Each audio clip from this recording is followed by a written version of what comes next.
Big thanks go out to Taiwa for supporting today's video via Patreon.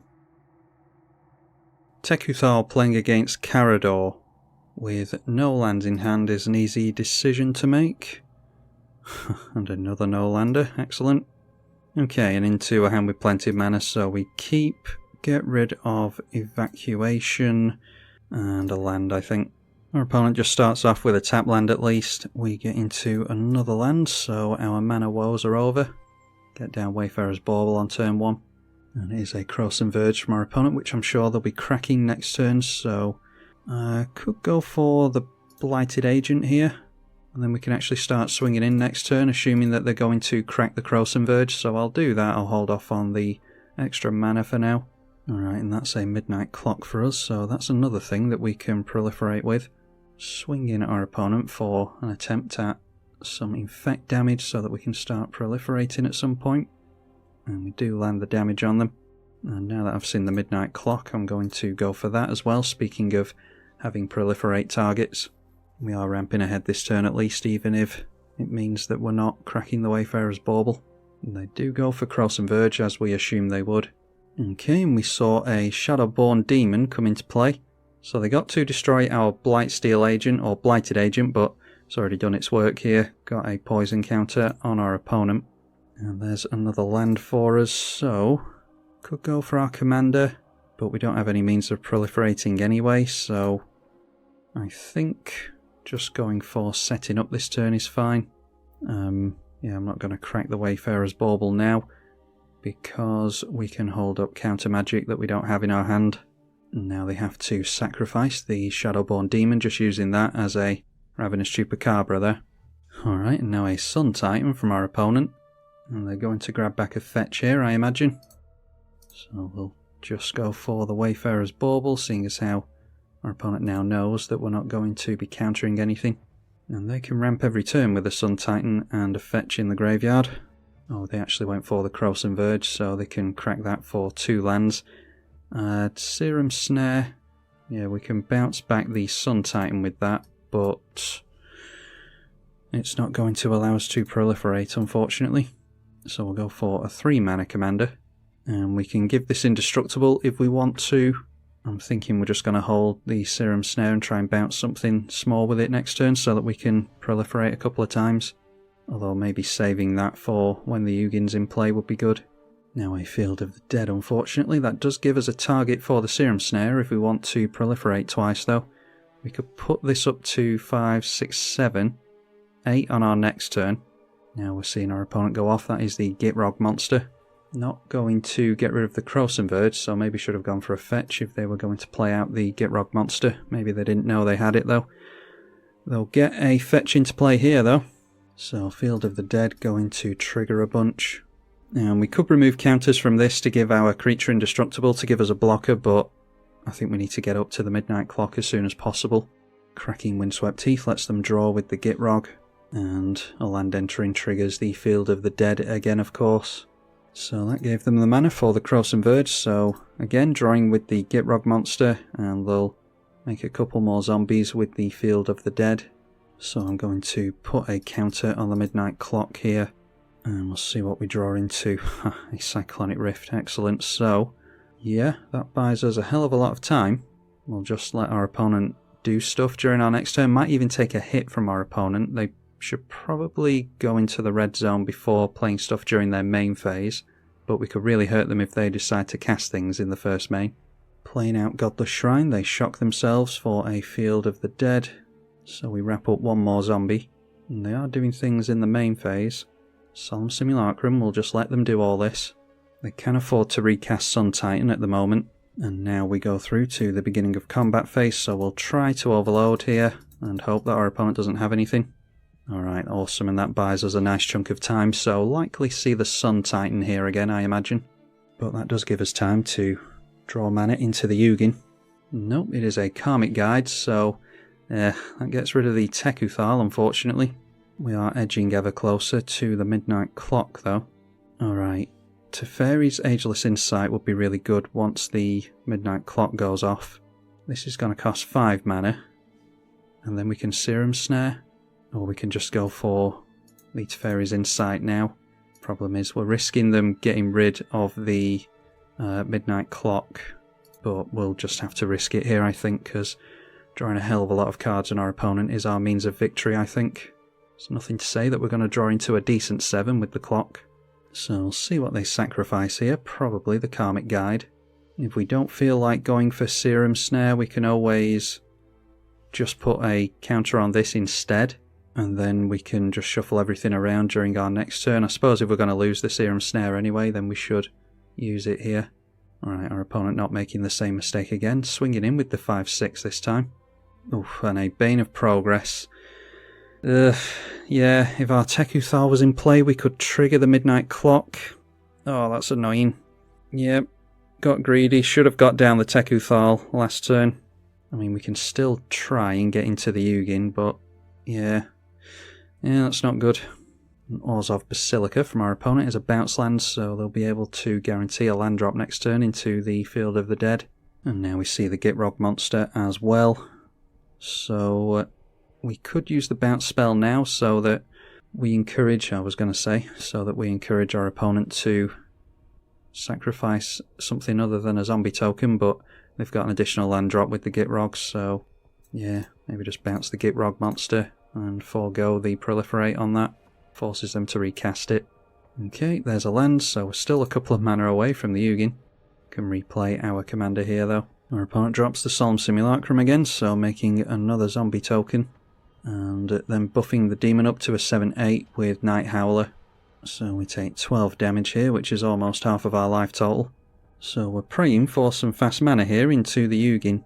Our opponent not done yet though, that is a Splinter Fright as well. Only a 1-1. And a Graph Weaver as well. Got rid of the Solemn Simulacrum with that, obviously no Planeswalker to blow up. Okay, Corrupted Conscience. Could start dealing some more Infect to them. They're already on 1.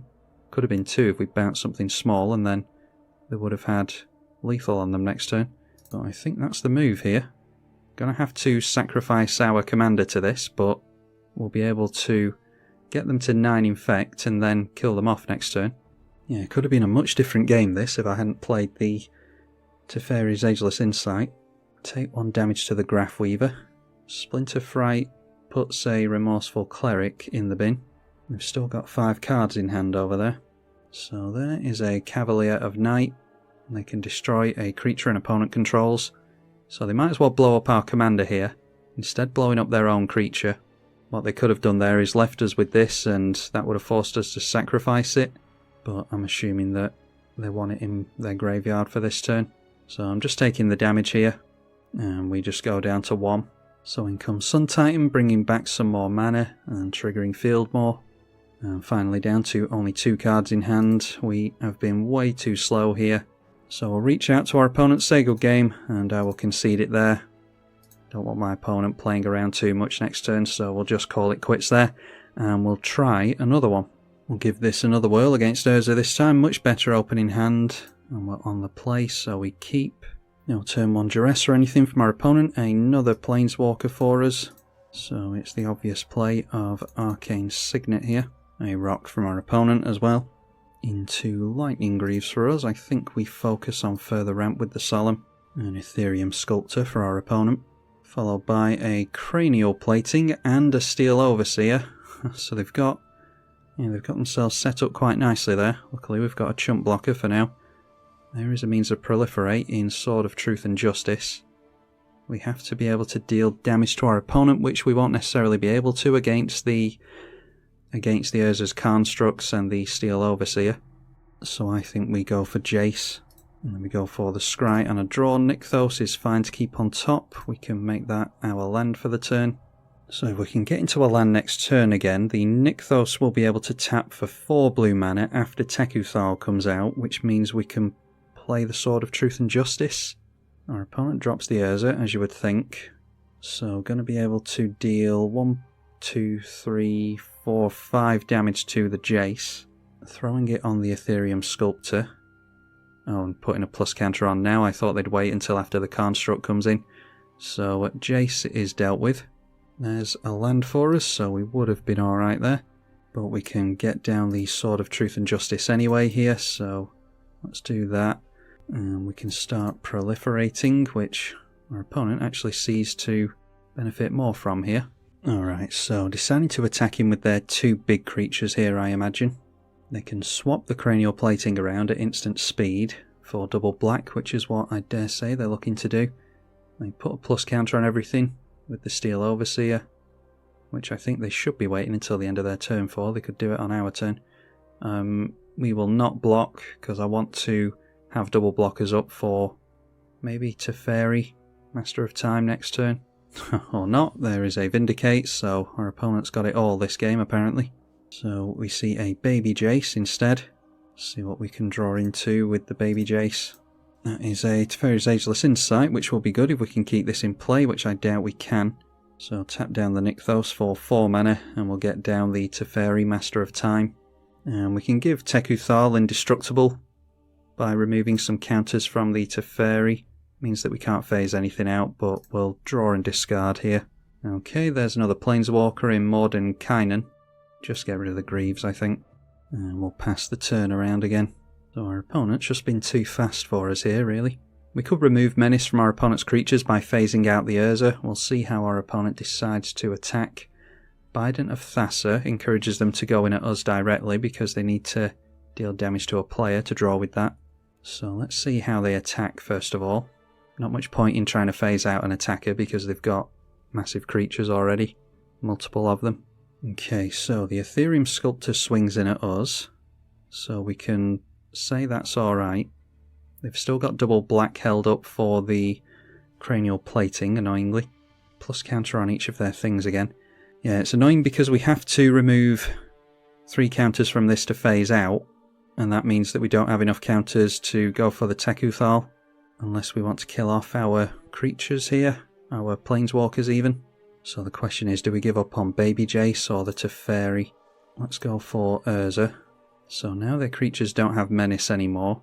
Yeah, and the cranial plating moving around doesn't really matter.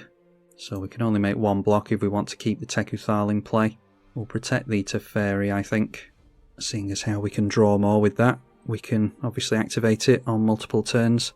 Draw with the Solemn. Our opponent hits us for a bunch and draws with the Bident of Thassa. There is an Ikamoon Gauntlet and a Dig Site Engineer as well. Okay, and a Wizard class isn't all that much use to us, so let's get down the Ageless Insight first of all. And then we loot with this, draw 2 and discard 1. Get rid of the Wizard class. Play a land. Make 6 mana with the Nykthos. So we could get down Mordenkainen, so that would obviously draw us even more cards. We don't have a means of dealing with our opponent's board, annoyingly. So it's just this thing, I think. And we'll draw 4 cards with that. Highly doubt there's going to be anything relevant. Get rid of the island. And our opponent probably just swings everything in at us. Maybe he's going to be distracted by the Planeswalkers. So I won't get down the Enclave Cryptologist. Yeah, I won't get that down here. Just need 1 more turn, really. There is a Tempered Steel for our opponent, yeah. They've had absolutely all the cards they need here, really. So all they have to do is turn in sideways against us. Plus counter on everything. See what we can draw with Teferi. Can at least see what we're able to do with the deck if it's able to go any length of time. Yeah, just lands again. So what our opponent should do is swing in at us here. And yeah, just going straight for our face. Even with the commander. So even if we got down the other creature, we wouldn't have been able to do anything about this. Especially with them being able to move the cranial plating around. So, fun game, it's just our opponent was too fast for us there, I think. So, we'll try 1 more. Playing Sheoldred this time. And yeah, no ramp there, but we do have Ledger Shredder, which might be good against Ominous Seas. So we'll try this one. I was expecting a turn 1 Thoughtseize from my opponent, but didn't see one here. Draw into the Cryptologist again, so we'll play that out here. Okay, and a land for us. I think we're okay getting the Cryptologist online here so that we can start looting. Alright, a Reality Shift is decent. Going to... yeah, I'll give up on the Jace here, seeing as how we have Teferi. And they decide to draw 2 and lose 2 life to the Blood Pact. There is a Wayfarer's Bauble for us, which I'll probably play and crack this turn, but we'll go for the loot again. Okay, there is a good old Lurker. Yeah, we've got Ledger Shredder, so I'll forego that thing. Cracking it now, showing my opponent that I don't have any counter magic, but also showing my opponent that I don't have counter magic could see the Sheoldred, and therefore we can reality shift onto it. Instead, they decide on Lotus Field. Didn't tap down 2 lands before doing that. Yeah, so losing out on a mana there. So now with 5 mana available to us, there is Ikamoon Gauntlet. So let's drop a land. I think we're fine to go for the Ikamoon Gauntlet here. And then we can... yeah, we're looting either way here with the Enclave Cryptologist, but we'll go for Ominous Seas. Another counter, a level counter onto that thing. Puts us a step closer to just having it as card advantage. Oh, and I accidentally clicked that thing. I was trying to look at how many level counters it needed to make sure it was 3, but accidentally clicked on that, annoyingly. What is this? Experimental Augury. Yeah, that's another means of proliferate, but we've got the Ikamoon Gauntlet, so I'll get rid of that. Should have had a counter on the Ominous Seas, but we can get one on there next turn. So we just need to hope that that doesn't hurt us. We see an Ancient Tomb from our opponent. In comes Sheoldred. They didn't put any Ancient Tomb mana into that, curiously. A land here wouldn't be the worst, so that we can get rid of the Sheoldred and play our commander. Lose 2 to the Sheoldred. At least we still get a counter on the Ominous Seas during the draw step, so we can proliferate. Yeah, I think I just want to reality shift here, and then we can draw with the Enclave without losing life. And hopefully we get into a land to play our commander. Or even the Teferi's Ageless Insight. I could fall into that trap again. Although I don't think the same thing is going to occur for a second time. So let's go for the Cryptologist with the Ikamoon Gauntlet. And that is now just going to tap and draw us a card. So then we draw with this thing. Okay, and that is a land. Excellent. Tyrite Sanctum. So I'll go for the Teferi Ageless Insight.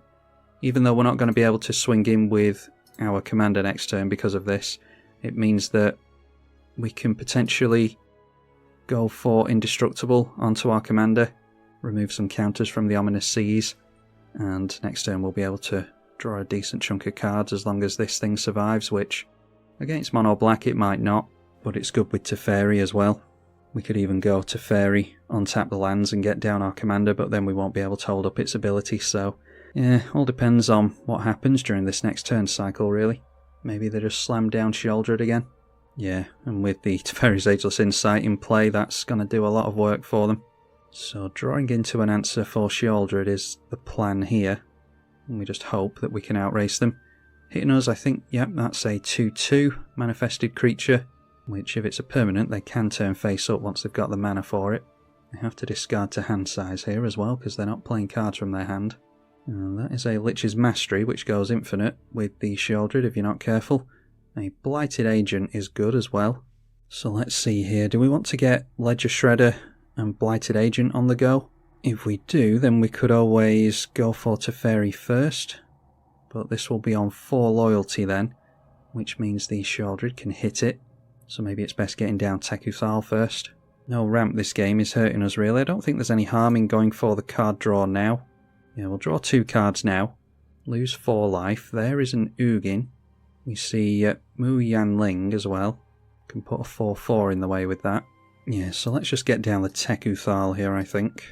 And we'll go for the Blighted Agent as well, so that we can start proliferating poison counters. Gives them another threat to worry about as well. Yeah, so we're not holding up the ability for the Tekuthal, annoyingly. But just the lack of mana this game isn't doing us much good. Our opponent isn't doing crazy well on mana either, which is a blessing. Should be able to get our Kraken going next turn, which is good. Obnixilis the Hate Twisted, so they can destroy a creature with that. Yeah, and they do go after the Tekuthal, that's annoying. So we'll draw 4 cards, we'll lose 2, 4, 6, 8 life. We can throw a creature out with the Ominous Seas at least though. We lose life to the Obnixilis as well here of course. 1 damage every time we draw a card. So that's actually 12 damage for us. Although we do have a Cyclonic Rift available to us now as well. Okay, they're going to lose their commander. Remove 8 counters from the Ominous Seas, makes an 8/8. We'll lose ours as well because the Sheoldred does have Death Touch, but We'll hope that they don't have a removal spell. It'll be good to get it out of their hand if they do. So Sheoldred going back into the command zone right next to our commander. And we can draw cards reasonably freely now. So lose one to the Obnixilis again. Another counter on the Ominous Seas. There's an island. So were we just holding up the Cyclonic Rift at this point? Or do we want to play Teferi? Let's swing in first so that we've got a decent proliferate target. We'll go for a poison counter onto our opponent. And maybe just holding up the Cyclonic Rift is the thing to do here. Let's try actually doing something. Teferi Temporal Archmage should be alright. Because our opponent's going to be fairly reactionary. We'll put another counter. It's just on permanence with the Ikamoon Gauntlet, so we'll put it on the Ominous Seas. Teferi can tick down. We'll untap our lands here. That lets us into Mu Yanling. So we'll put a counter on the Teferi. And then we'll contentious plan. Proliferate and draw a couple of cards. Obviously we'd like our commander in play for all this, but decided to go for the Blighted Agent. So I'll put another loyalty counter on the Mu Yanling so that we'll be able to get a token out with that. And then Proliferate is click your opponent once. Might as well put a level counter on there, Ominous Seas and our 2 walkers. And then we draw 2 Ominous Seas triggers again, so we're 1 away from this. If we're desperate we can go for the Enclave. There is our first piece of ramp in Everflowing Chalice. Minus down on this makes a 4/4 bird token. And we'll pass the turn with a full grip. So I think we're looking pretty decent here, even though we're having to go a little bit slower than we would have liked. Makokoro is going to force us to draw cards into the Obnixilis, so we want to be dealing with that next turn preferably. I want to blow it up before I go for Cyclonic Rift. Okay, there's a Fate Unraveler, so let's go for drawing these cards now before we take even more damage. And now we can go for the 8/8 at the end of our opponent's turn, just clearing some lands off the top. And there's a Foreboding Fruit. Target player draws 2 and loses 2 life. So we're going to lose 2. Oh god, we're going to draw 4 cards. So that's 2 life per card is 8. So we lose 10 life there. Yeah, the Teferi's Ageless Insight would have done us a lot of good if it wasn't for the fact that we're up against a draw hate deck. Drawing 2 Ancient Tomb, Thran Dynamo, another piece of ramp for us. Lighthouse Chronologist is extra turns, which I'm not sure we'll be able to get going. Yeah, our opponent getting rid of the Kraken as opposed to the Flyer, I'm not sure about that. We plummet down to 3 life. Oh, and we draw cards to the Obnixilis, of course, I always forget about that, so... Yeah, our opponent gets us here as well, but it's a good showing of what our deck can do. It's not actually made for 1v1, it's made for multiplayer, so I just haven't had a chance to get into any multiplayer games. They're not doing any better than 1v1 games, so not going to put the time and effort into getting multiplayer games when it's much faster and easier to get 1v1 games. But like I said, that is how the deck is supposed to run in multiplayer. It's just that we were unlucky getting into a draw hate deck, but a fun game nonetheless. Hopefully you all enjoyed it. I'm tribalkai. Thank you for watching.